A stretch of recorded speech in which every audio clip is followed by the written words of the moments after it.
Well, I think my title is a little bit like the book of Acts. The Acts of the Apostles probably would be better titled Some of the Acts of Some of the Apostles.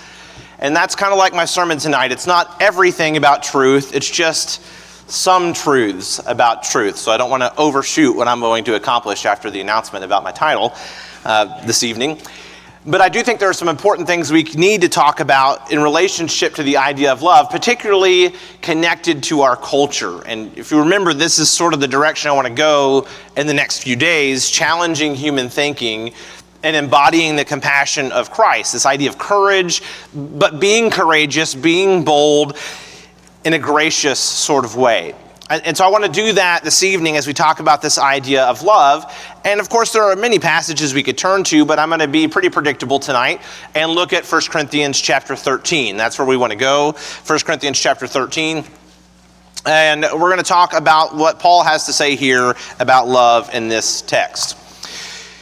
1 Corinthians 13 in verse 1, it says, "If I speak in the tongues of men and of angels, but have not love, I am a noisy gong or a clanging cymbal. And if I have prophetic powers and understand all mysteries and all knowledge, and if I have all faith, so as to remove mountains, but have not love, I am nothing. If I give away all I have, and if I deliver up my body to be burned, but have not love, I gain nothing. Love is patient and kind. Love does not envy or boast. It is not arrogant or rude. It does not insist on its own way. It is not irritable or resentful. It does not rejoice at wrongdoing, but rejoices with the truth. Love bears all things, believes all things, hopes all things, endures all things. Love never ends." The text goes on, and certainly it would be worthwhile to talk about the end of chapter 13, but I really want to focus on the section that we just read mostly. And part of what I want to do tonight, I've got to be careful because Wednesday night we're talking about some truths about truth. And there's certainly overlap here with what I want to do. But the place to start is understanding, and I think especially our young people need to understand that the world has hijacked the word love. The world has taken the idea of love and used it in ways that do not make any sense, that are not associated with what love truly is in Scripture. And we'll talk about some of that as we work through 1 Corinthians 13, but there are other texts that talk about this as well. For example, in 1 John chapter 4, verse 16, one who abides in love abides in God. That's really important. And God abides in him. If my definition of love, and we'll talk about how love is defined later on, but if my definition of love is something that is outside the scope of God and who he is, I don't have a good definition of love. I've misunderstood what love is and what love should be. And in our culture, the idea of love, or the use of this word, is really that anything is okay as long as it is based in love. And part of what we're going to understand as we work through the content of this meeting is that really we are in a philosophical war. We are in a war that's not of flesh and blood. Paul talks about this in multiple places. This is not some physical battle that's being fought, but it's actually a culture war. We are being indoctrinated in various places with ideas that are completely anti-God, that are completely anti-Christ. In fact, some of the foundations and fabric of our society itself is extremely anti-God and anti-Christ. One of those, and I can't get into the depths of this tonight, is feminism. Feminism has so thoroughly taken over our world that it is a fundamental part of even many churches, even though we won't admit it. And this is a place, and I've changed my view on this strongly because I believe it's such a problem in our culture that we misunderstand what it is to be a man and what it is to be a woman in our world. Do we not see the fruit of that now? How terrible it is that our world can't even understand basic biological concepts. But this is not something that just happened overnight. It's been a process that's taken hundreds of years of philosophy that's been ignored, that really hasn't been paid much attention to, and slowly was assimilated into society in various ways and pushed through various agendas like feminism. And now the feminists are upset about what's happening because it has come down to something that now men are becoming women. And of course they don't like that. But the fruit of us defining our own terms in our own ways and deciding what we think is truth has led to where we are. And we will talk about that tonight, and we'll talk more about that on Wednesday. But it is a battle, a philosophical war that we're in. And I referenced 2 Corinthians 10 earlier this morning, that this idea of our weapons of our warfare, they're not flesh, but it's taking down arguments. It's taking out anything that is opposed to Christ and submitting it to his will, and that's what we're about. That's what we're trying to do tonight. So let me pull it back to love and how this fits this idea of love. You've heard the phrase, I'm going to assume, that love is love. And all that is trying to do is actually remove any kind of real definition. What that is a product of our culture. And I'm going to use a phrase here that's kind of like big and maybe it doesn't make sense, but I'll explain it. This like postmodern culture, maybe you've heard that phrase, which sort of is a reaction to modernity, which is the idea that we can figure it all out and we have all the answers. And then we realize we don't, and we don't have all the answers, and said, so what? Who cares about truth? We can't find anything. So love is love. Like whatever you want to do, it's your truth, and this is my truth, and that's just a bunch of garbage. There is no such thing as my truth and your truth. There is the truth. Something is either right or it is wrong. That is basic logic. And we live in a world that does not accept that idea. And the concept of love is just, you can just accept whatever because that person loves that. Now, there are limits even within culture itself. We will not go to certain extents, even with this kind of poor logic, because we know it doesn't work. So without getting too graphic, I'll just say some things like, what if a 55-year-old loves a 12-year-old and they love each other? Right? I mean, we understand our culture, at least at this point, we're headed to a place where maybe we won't anymore, and societies in the past haven't. But we draw a line there. Well, who draws that line? Why is that suddenly decided to be the line? Or what if an older man loves a younger boy, right? Again, this has happened in history.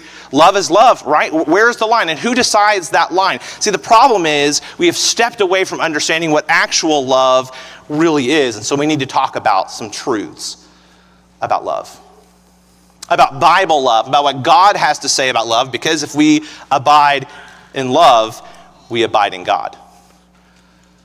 1 Corinthians 13 is a text that speaks about the ideas, the concepts surrounding love. Now, what I'm going to do tonight is I'm going to purposely not go in order, so I'll just warn you about that from the beginning. We're going to jump to verse 3 in the beginning, and I want to work through a couple different ideas about love and some things about it that I think are pretty important based on this text here.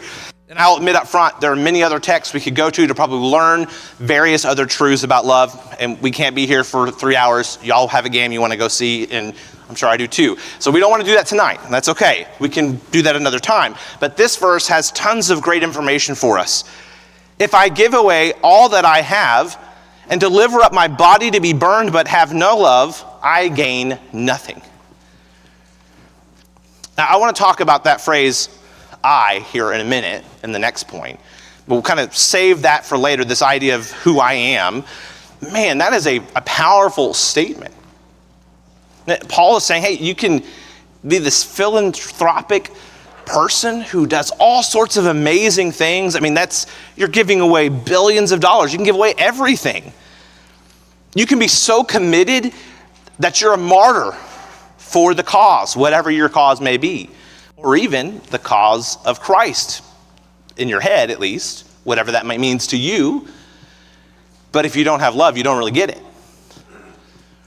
Right? If this is not coming from a place of love, that means it's all for nothing.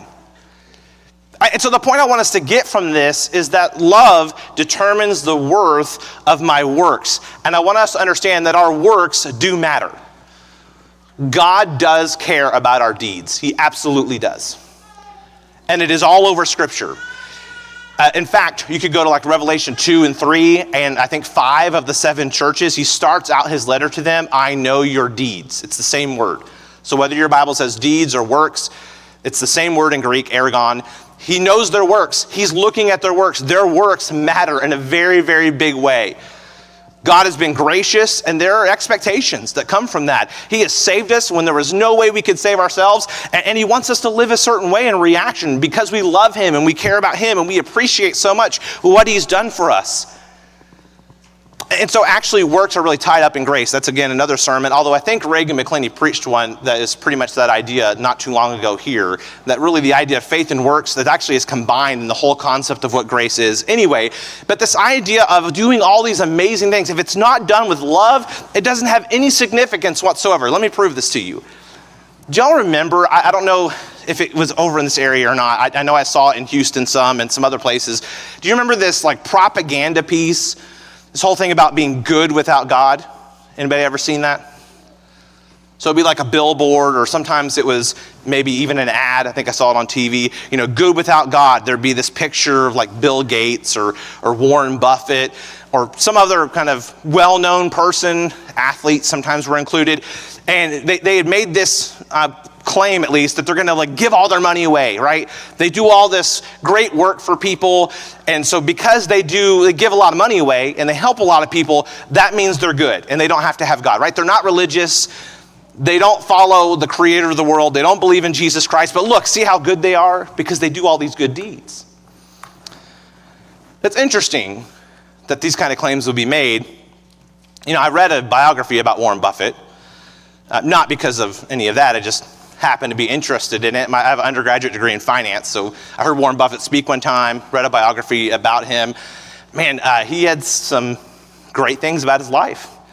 You know, like he still lives in the same house that he bought years and years ago. Great habits, some things that he did, but you know, he's got some really horrible things about his life too.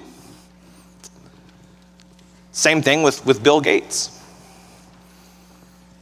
Some other people who were part of this good without God thing, they ended up on that list of people who were at Epstein's Island. You know, are they really good? Are those people good? I mean, is that how we would define good these days? Because they gave billions of dollars to something, and yet they're doing some very vile and wicked things. Does that make somebody good? And what does it even mean to be good without God? Actually, etymologically, the two words are really tied. How do you even, and logically as well, how do you even have good without God? If there's no standard, who decides what's good? Do you see the debacle our culture has ended up in when they don't believe in God, they don't accept truth, they don't understand God's message to us, and they want to try to be good without God? You end up all over the place, and there's no one to actually judge what is really truly good. So these words really have no meaning. Love has no meaning when it's just love is love. What does that even mean? No one even knows. It's just their own standard, their own decision about what they think matters. But look, here's the thing. These guys can do all sorts of great works. They can help people and do everything that people would look at and say, wow, that's amazing. And yet it could actually be completely for selfish reasons. You know, I can do that. You can do that. Have you ever done anything that was good because it brought some attention to you? Again, I'm not asking people to actually raise their hands and give a confession, but we know who we are, right? I mean, we know the sorts of things we've done in our life, how we've done good things sometimes because we wanted somebody to notice us. It really wasn't done with selfless reasons when we did it that way. It was done for very selfish reasons. Is that really love? Is that the sort of thing that brings God honor and pleases him? And so, look, I get that we're all human and we make mistakes. Fully accept that. The thing I'm pointing out here is the worth of our works is determined by love, not the other way around.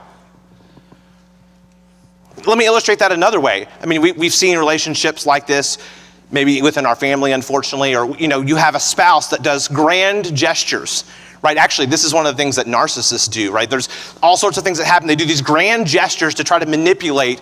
I mean, they come across as like good works, like buy somebody a car or, you know, clean the whole house and make dinner and all sorts of things that seem really good.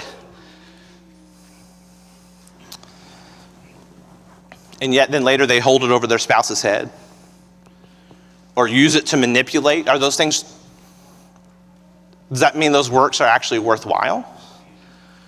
No, love is what actually determines the worth of my works. And we also know it's not about how great and how big it is.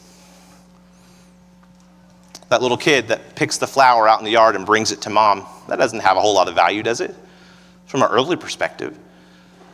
You're not going to go sell that for a couple $100s. It may not have even taken all that much time to do, but she thought about mom. And she loved her mom. And so she went and picked that flower for her mom. And she walked it in and gave it to her mom. It's just this little thing.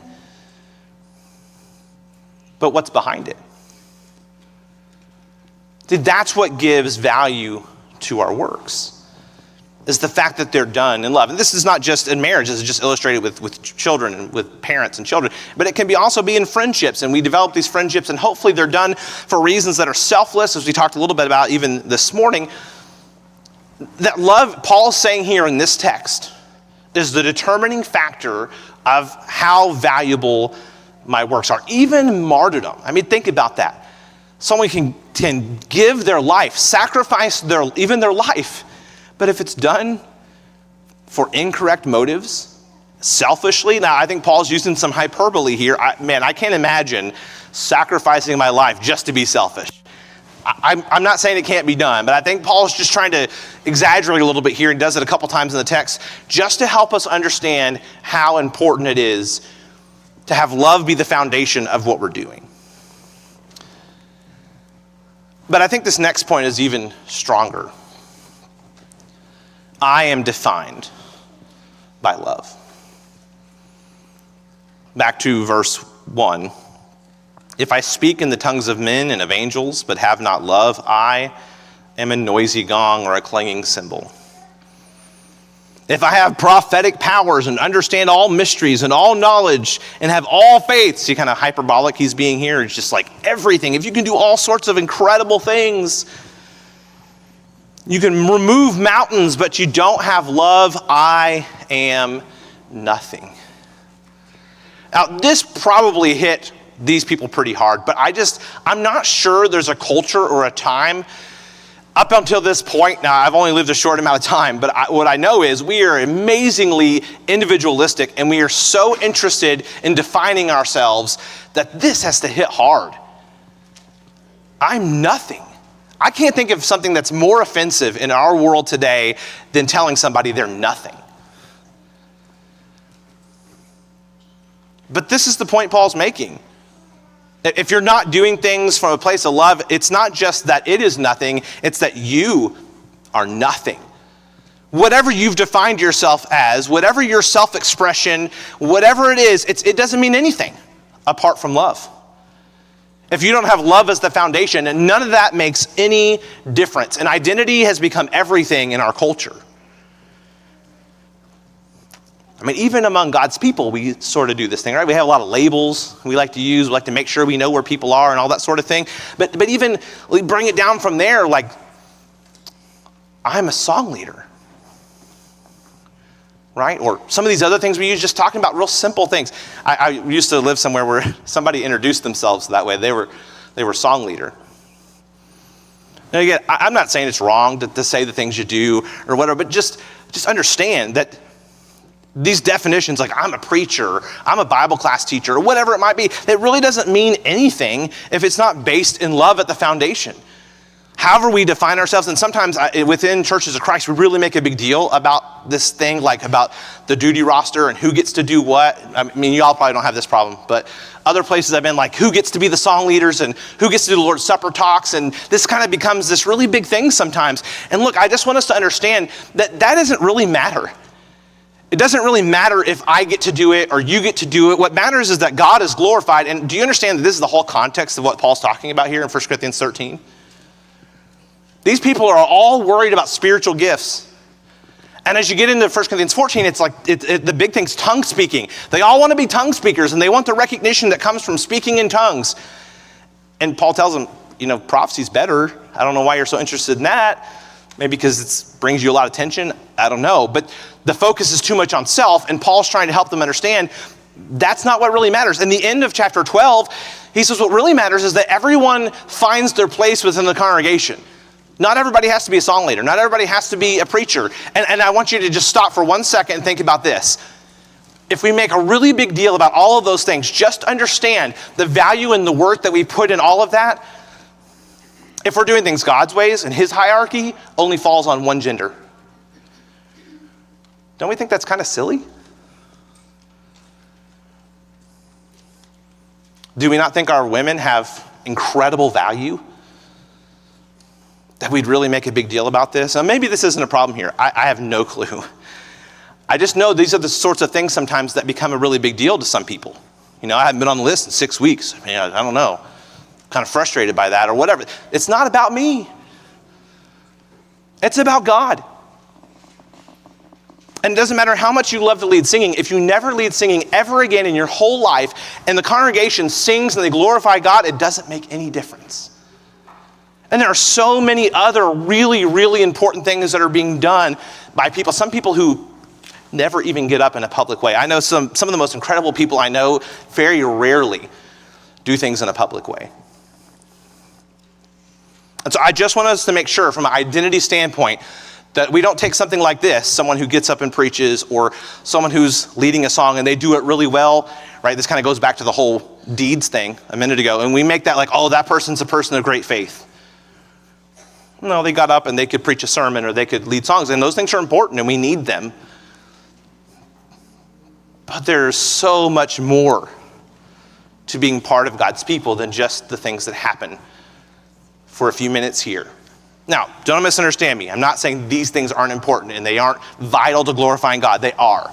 But this is about identity and how we're identifying ourselves. And what Paul's saying here is, if you do all that stuff and you're the most amazing preacher or song leader, or you do the most eloquent prayers that have ever been uttered from the lips of human beings, you speak in the tongues of angels, whatever it is, but you don't love,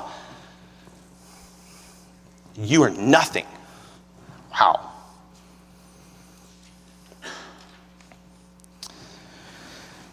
You are a noisy gong, he says. You can have great intelligence and skill, spirituality, even have great faith. But if it's misplaced, you're just a noisy gong or a clanging cymbal. Right? Sometimes it's about how things are arranged. Like the cymbals, you guys ever seen the cymbal person? I don't mean to offend anybody. I used to do cymbals, so I'm there with you. If you're the cymbal guy, you like to be hitting those things, right? And you got to be careful because it's supposed to be placed in just the right way, right? So if you're the cymbal guy and you're just wanting to go at it, it kind of like disturbs everything else, right? And that's what it's like to just be doing things for selfish reasons and not have love at the foundation. Not be thinking about everyone else. You can have special knowledge, he says. Prophetic powers. You can be, and you probably have people like this here, right? We always do in a group who know all the things that are about to happen in the world and in politics and all this. And they just know everything that's about to take place. And they understand all mysteries and all knowledge and all of that. But if you don't have love, you're absolutely nothing. Wow, that's just an unbelievable statement, it seems. But Paul is saying love is that important to who we are. It defines us. This is what Jesus told the disciples. By this, all will know that you are my disciples, by the love that you have for one another. And so we have to stand for truth. But I think we have to do it in the right way. I want to show you this from the text back in chapter 8. Truth is vital. And we're going to talk about that Wednesday night. And Paul talks about that frequently, how important truth is. But he talks about this idea of having this confidence, unwavering faith, and the prophetic powers, and how you can really stand for truth and have all the answers, but lack love, and you're still nothing. And I think he's worried about a little bit of this at Corinth. Chapter 8 and verse 1. Now concerning food offered to idols, we know that all of us possess knowledge. This knowledge puffs up, but love edifies or builds up. Wow. Some of the things that I see brethren argue about, I would say probably are not to the level of idolatry. Would you agree? 1 Corinthians 8, the problem here is those who were accustomed to worshiping idols, right? Verse 7, however, not all possess this knowledge, right, that there's one God. And he's writing to Christians here. There's a struggle taking place. You got people coming from a pagan life. They're still struggling with the life that they left. And he's worried about some arrogance that's taking place among the brethren here. He wants them to be united and wants them to work together and grow in their faith. Verse 7, however, not all possess this knowledge, being the monotheism, one God, all of that, but some, through former association with idols, eat food as really offered to an idol, and their conscience being weak is defiled. Now, the whole issue here is eating meat sacrificed to idols. One of the ways, that's not something that's very available in antiquity, having lots of meat.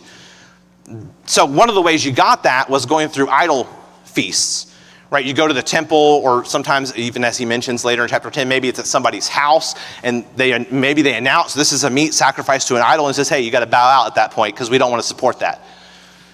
Right? But he's talking about this situation. Some of these people, that might be the only times they actually get this kind of meal in antiquity, is at these idol feasts. And some of the Christians are saying, hey, we know there's no real idols. And I think Paul's a little worried about them getting too close to the world here, and says, hey, but also there's people who, they were associated with these idols and they're offended by this, and they feel like they really are eating meat. Like, you see the problem here? These are brethren. They're struggling through these ideas. Some of these people are still struggling with idolatry. That's a big deal. And Paul says your knowledge is just puffing you up. It's making you arrogant. What you need to do is be loving, consider what they're dealing with, the struggles they're having, and make sure you're not adding to the problem. But you are carefully leading a life that helps them come to a better understanding of the truth. And then finally, we need to understand that God clearly defines love. He doesn't really make this difficult for us to understand. And what I want us to get here at this point, is we've kind of worked through different parts of this text in 1 Corinthians 13, is just we are defined by the way that we love, and our works are given worth by our love. But when I say that God clearly defines love, what that actually means is what I think about love and what you think about love is actually relatively unimportant. What people in the world think love is doesn't actually matter that much. What actually matters is what God says about love. And he has quite a bit to say. He has definitely not been silent on this topic. So love understood properly really embraces some things and it resists other things. And there's a lot of literary structure here that we're not going to get into tonight, but it's a very interesting text. But he goes through, really kind of pairs up some of these items. Love embraces things like patience and kindness and truth and resilience and faith and hope and endurance and perseverance. And it stays away. If you're loving, you stay away from things like envy and boasting and arrogance, and those are all sort of related, right? You really think you deserve what somebody else has, and then you get it and you boast about it, and then you're arrogant about who you are. All these things are connected. And then you're rude because you think you're better than somebody else. And all of this is in its own way a form of selfishness. And then he talks about things like anger and keeping a record of wrongdoing. These are all things that love actually resists. And look, I've already used marriage as one example, but this marriage is a great kind of illustration of where we struggle with this sometimes. Have you ever kept a record of wrongdoing in your marriage? Maybe some of you are way better than me. I don't know. But you get in those little arguments, and it's like you're remembering the thing. Well, you did this, and then you did that, and then they remind you about what you said and what you did, and we kind of have this record of things that that's not love. Now, hopefully what happens in the midst of all that, if our marriage is stable and good, is we sort of realize what's going on, and we get the sense of how ridiculous all this is, and then we kind of start laughing about how selfish we're being. And we figure it out, and we come back together and realize, okay, we're going to work on this together, and we want to be better, and that's what we don't want to be like that. Right? That's what a healthy, stable marriage should look like. Young people who are not married, just understand, disagreeing and having arguments is part of marriage. It's going to happen. But it's the way you handle it, right? It's the way we deal with it. And in those moments when we get to a point where we're trying to keep records and all that, we recognize we're doing it. And we realize that's not the way love is supposed to be. Because love is not self-centered, verse 5. Like I said, there's a lot we could talk about in these different terms like kindness and envy and boasting and rudeness and all that. But I want to get down to this part of verse 5 because I think this is really the big issue in our culture when it comes to love. It says that love does not insist on its own way. It is not irritable or resentful. Man, if there's one thing I've seen over the last few years, it's people demanding their own way. I'm not even going to bring up the different topics. You know what they are over the past few years and things, but people demanding that you've got to do things their way, that's not love. There's nothing loving about that. Insisting on your own way or being irritable. Love isn't in the business of demanding. And when I've got to go around letting everyone know how unhappy I am because I didn't get my way, that's just another form of being unloving. Or this idea of being irritable, right? Just you're angry about the things that are taking place because you didn't get the things that you wanted. It's just a way of saying that I think the world revolves around me. Like, this is all about me and you don't get it and I'm not getting what I want. That's not love. And so when the church needs to do things the way I want them to, and this issue on that issue, and everything needs to bow to me, that's not loving. That's not what Paul's talking about in Philippians chapter 2. And I'm not even talking here about doctrinal things. Let me be clear. I'm just talking about the things we deal with in life that people disagree over. And a lot of times they're silly. And they become unloving because I just have to demand that everyone do it the way I want them to do it. The irritability thing, that's a tough one. You know, when we're preaching, a lot of times we're kind of step on our own toes. I'm sure my family could testify that I'm probably not always the most loving person. I get irritable sometimes. I get angry. I get frustrated. We got to recognize when we're doing that, we're just so self-centered. I mean, do you catch yourself being that way? Some of you may not, because that may not be your nature. But if some of you are like me, I realize in the moment sometimes, man, I'm being so irritable.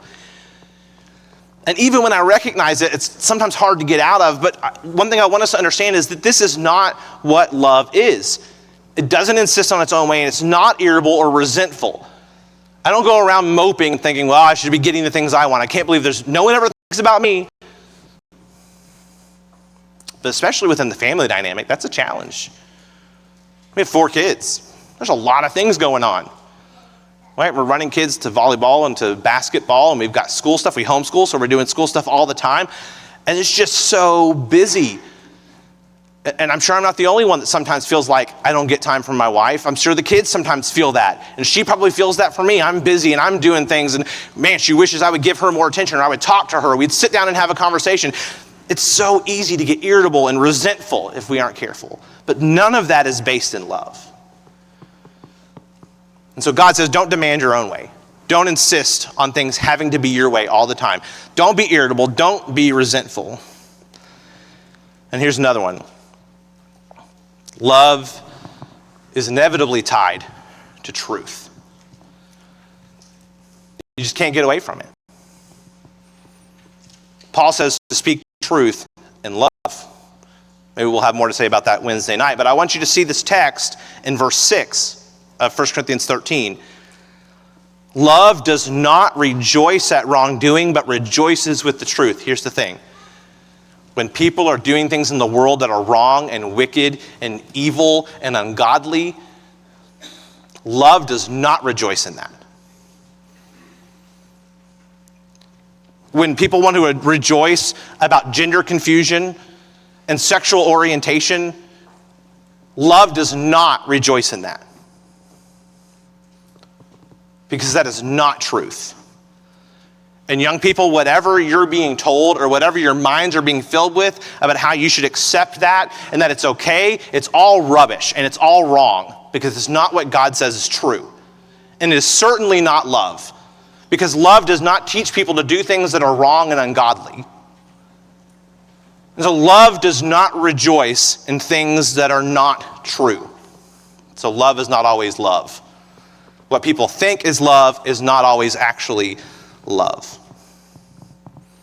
And there is nothing loving about accepting, enabling, and especially celebrating error. There's nothing loving about that. The wise man says, better is open rebuke than hidden love. Faithful are the wounds of a friend, profuse are the kisses of an enemy. There's been times as a preacher I've had someone come and say, hey, I don't agree with you. You know, I could get all frustrated and angry and be mad about that, or I could just realize probably those people care about me and they love me. And they want me to say things that are true and right. And I'll tell you, sometimes that hurts. You get angry, you get upset. Sometimes some people are better about it than others. But at the end of the day, it doesn't matter how they do it. If they're right, they're right. And I've got to take that in and realize that, understand, I've just got to accept that. And sometimes people are truly loving when they tell us we're wrong about something. And we have to be willing to accept that. When I was working with Brother Bowman, one of the things he told me, just as a preacher, is that sometimes people are going to come and they're going to tell you things they don't like or they don't agree with. Some of those things you might think are ridiculous or they don't make sense. And sometimes they may be. He's like, but sometimes they don't even know how to explain to you why they didn't like what you did or what you said. But it's your job to go figure it out.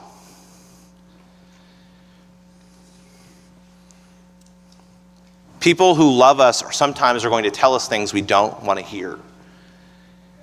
And we have to be humble enough to accept that and make the necessary corrections. Those are the kind of people we want around us.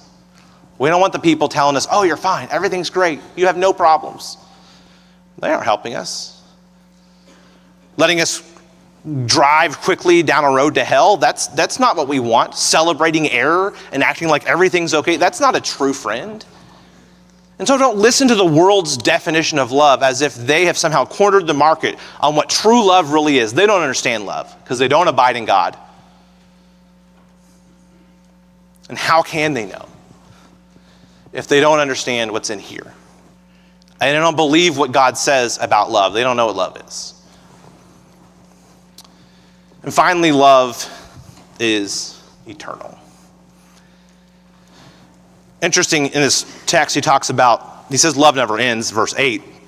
At the end of this, he says faith, hope, and love abide, these three, but the greatest of these is love. In the end, we don't need faith because we're there. Right? We don't need hope because it's been realized. But love, it's never going to go away. The relationships that we have, I mean, a lot of us, you don't know me all that well. I don't know some of you all that well, but we have this amazing connection through Jesus Christ. And that's going to last for all eternity. And love is not about like the fuzzy feelings and the emotions. That's not what love is all about. It's sometimes is thought of like this is another definition thing that's a problem. Some people think that what is actually infatuation is love. It's very confusing in our world. So that's why like people will say, well, I love you, right? These young like 15, 16-year-olds, they get in this relationship. They think they love each other. They're infatuated. And that goes away eventually. Again, another sermon, some other time. But look, that's not what love is. Love is a concrete decision.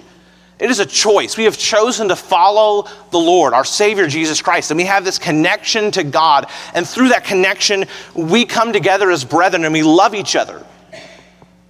And the beauty of all of this is that it will last forever.